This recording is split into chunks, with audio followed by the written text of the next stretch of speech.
இனிமையான நண்பர்களே, அன்புள்ளம் கொண்ட சொந்தங்களே, அனைவருக்கும் வணக்கம். சேலத்திலே நடைபெற்ற விடுதலை சிறுத்தைகள் கட்சியின் கூட்டத்தில் பேசிய திருமாவளவன், தமிழகத்தில் யார் யாரோ முதலமைச்சராக ஆசைப்படுகின்ற பொழுது நடிகர் வடிவேலு பாணியில் நானும் ரவுடி என்று வடிவேலு சொல்வதைப் போல அடுத்த முதலமைச்சர் நான் தான் என்று பலர் சொல்லிக் கொண்டிருக்கிறார்கள். நான் முதலமைச்சராக வேண்டும் என்று ஆசைப்படக்கூடாதா? யார் யாரோ ஆசைப்படுகின்ற பொழுது திருமாவளவன் ஆசைப்படக்கூடாதா என்று பேசியிருக்கிறார். உழைக்கும் மக்கள் திருமாவளவன் ஏன் முதலமைச்சர் ஆகக்கூடாது என்று கேள்வி கேட்கின்ற காலம் வரும் என்றெல்லாம் பேசியிருக்கிறார். திருமாவளவனுக்கு தவறான வழிகாட்டுவது அவருடைய கட்சியிலே இணைந்த லாட்டரி வியாபாரி ஆதவ அர்ஜுனா என்று சொல்கிறார்கள். அவையெல்லாம் இல்லை என்று அந்த கட்சியிலே இருக்கின்ற உட்கட்சி பூசலையும் வெட்ட வெளிச்சம் போட்டு காட்டியிருக்கிறார். இவற்றை பற்றித்தான் இந்த காணொலியில் சற்று விரிவாக காண இருக்கிறோம். தமிழ்நாட்டில் பிறந்த ஒவ்வொரு பிரஜையும் தமிழக முதலமைச்சராக ஆசைப்படலாம். ஆனால் தமிழர்கள் எத்தனை பேர் முதலமைச்சராக இருந்திருக்கிறார்கள் என்று திருமாவளவனுக்கு பேசக்கூடிய தைரியம் இருக்கிறதா? தமிழ்நாட்டில் இதுவரை எத்தனை தமிழர்கள் முதலமைச்சராக இருந்திருக்கிறார்கள்?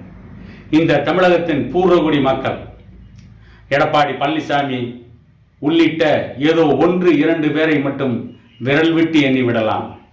எம்ஜிஆர், ஜெயலலிதா, கருணாநிதி இப்படி அனைவரும் தமிழகத்தின் பூர்வகுடி மக்கள் கிடையாது. இவர்கள் மற்ற மாநிலங்களிலிருந்து தமிழகத்திற்கு வந்து குடியேறியவர்கள். ஆகவே தமிழகத்திலே வந்து குடியேறியவர்கள் யார் யார் முதலமைச்சராக இருந்தார்கள், எப்படி இந்த தமிழ் சமூகம் ஏமாற்றப்பட்டிருக்கிறது என்பதை பற்றி திருமாவளவன் தெளிவாக பேசுவாரா? அவருக்கு பேச தெரியாது என்று நான் சொல்ல வரவில்லை. திருமாவளவனுக்கு அந்த வரலாறு நன்றாகவே தெரியும். அதை பற்றி திருமாவளவனால் பேச முடியும், அந்த திறமை இருக்கிறது, அதை நான் மறுக்கவில்லை. ஆனால் பேச மாட்டார். ஏனென்றால் தமிழ்நாட்டில் இந்த தமிழகத்தின் பூர்வகுடி மக்களிலிருந்து யாரும் முதலமைச்சர் ஆகிவிடக் கூடாது என்பதில் திமுக உறுதியாக இருக்கிறது.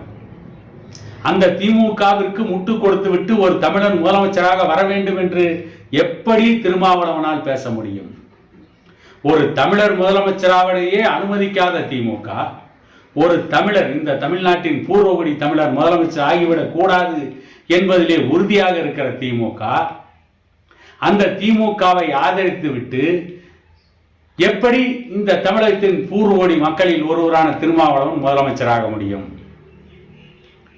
திருமாவளவன் முதலமைச்சரானால் அன்புமணி ஆதரிப்பாரா என்றும் கூட இன்னும் சில நாட்களில் இவர்கள் கேள்வி எழுப்பினாலும் எழுப்பலாம். அதற்கு ஏற்கனவே பாட்டாளி மக்கள் கட்சி தலைவர் அன்புமணி ராமதாஸ் அவர்கள் தெல்ல தெளிவாக சொல்லி இருக்கிறார். திராவிட கட்சிகளை ஆதரிப்பதை விட்டுவிட்டு பட்டியல் சமூக மக்கள் பாட்டாளி மக்கள் கட்சி ஆதரித்தால் பட்டியல் சமூகத்திலிருந்து ஒருவரை முதலமைச்சராக பாமக தயாராக இருக்கிறது என்று சொன்னார். அதை போல தமிழகத்தின் பூர்வகுடி தமிழர்களில் ஒருவரை முதலமைச்சராக்க நான் தயாராக இருக்கிறேன் என்று திருமாவளவனால் இன்றைக்கு அடித்து சொல்ல முடியுமா? முடியாது. ஏனென்றால் மது ஒழிப்பு மாநாடு நடத்த போகிறோம் என்று சொல்லிவிட்டு மதுவை விற்பனை செய்து கொண்டிருந்த அதிமுகவிற்கு அழைப்பு விடுத்ததும், திமுகவை சேர்ந்த TK சிலங்கோவன், ஆலந்தூர் RS பாரதி அழைத்து மது ஒழிப்பு மாநாடு நடத்துவதும் எவ்வளவு கேலிக்குரிய செயல். இன்னொரு விஷயத்தை சொல்கிறார் திருமாவளவன், மது ஒழிப்பு மாநாட்டையும் தேர்தலையும் சம்பந்தப்படுத்தக்கூடாது. வரவேற்கிறோம். மது ஒழிப்பும் தேர்தலும் வேறு என்று கூட திருமாவளவன் வைத்துக் கொள்ளட்டும். ஒரு விதத்தில் ஒரு வாதத்திற்காக கூட ஏற்றுக்கொள்வோம்.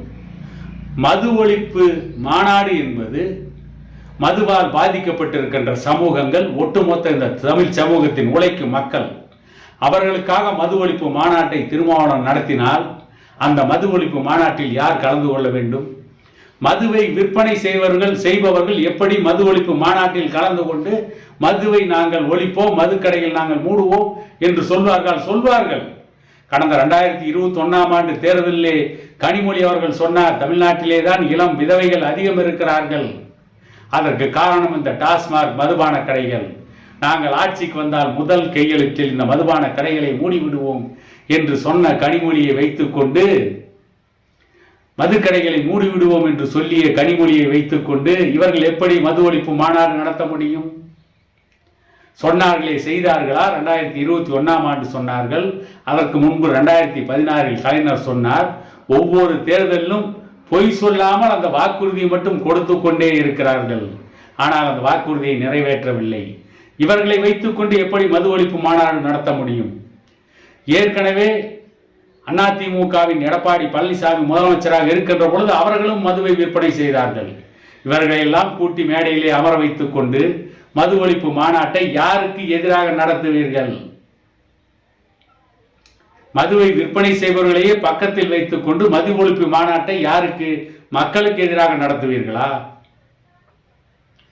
எடப்பாடி பழனிசாமி அதிமுக, திமுக ஆட்சியில் இல்லாத எந்த கட்சிகளாக வேண்டுமானாலும் இருக்கட்டும், சீமானாக இருக்கட்டும், பாட்டாளி மக்கள் கட்சியின் தலைவர் அண்ணன் அன்புமணியாக இருக்கட்டும், வேறு எந்த தலைவராக வேண்டுமானாலும் இருக்கட்டும், மதுவுக்கு எதிராக போராடுகின்ற தலைவர்கள் அந்த கட்சியை சார்ந்த யாரை வேண்டுமானாலும் அழைத்து மது ஒழிப்பு மாநாடு நடத்தலாம். அதற்காக திருமாவளவனுக்கு மது ஒழிப்பு மாநாடு நடத்துவதற்கு தகுதி இல்லை என்றெல்லாம் நாங்கள் சொல்லவில்லை. இப்பொழுதாவது மது ஒழிப்பு மாநாடு நடத்த வேண்டும் என்று ஒரு எண்ணம் திருமாவளவனுக்கு வந்திருக்கிறதே, அதை வரவேற்கிறோம் என்று பாட்டாளி மக்கள் கட்சியின் தலைவர் அன்புமணி ராமதாஸ் அவர்கள் சொல்லியிருக்கிறார். மதுவுக்கு எதிராக இருக்கின்ற அத்தனை தலைவர்களும் அழைத்து மது ஒழிப்பு மாநாடு நடத்தி எங்களில் யாராவது முதலமைச்சரானால் நாங்கள் மதுவை ஒழித்து விடுவோம் என்று சொல்லியிருந்தால் திருமாவனுடைய கூற்றை தமிழக மக்கள் வரவேற்றிருப்பார்கள். உழைக்கும் மக்களிலிருந்து ஒருவர் முதலமைச்சர் ஆகக்கூடாது என்று தமிழக மக்கள் கேட்டுக்கொண்டே இருக்கிறார்கள். அதை நீர்த்து போக செய்தது யார்? இந்த திராவிட கட்சிகளும் அவர்களோடு ஒட்டி பின்னி பிணைந்து இருக்கின்ற திருமாவளவன் போன்றவர்களும் தான். தமிழகத்தின் ஆக பெரும் இரு சமூகங்கள் வன்னியர் சமூகமும் தலித் சமூகமும்.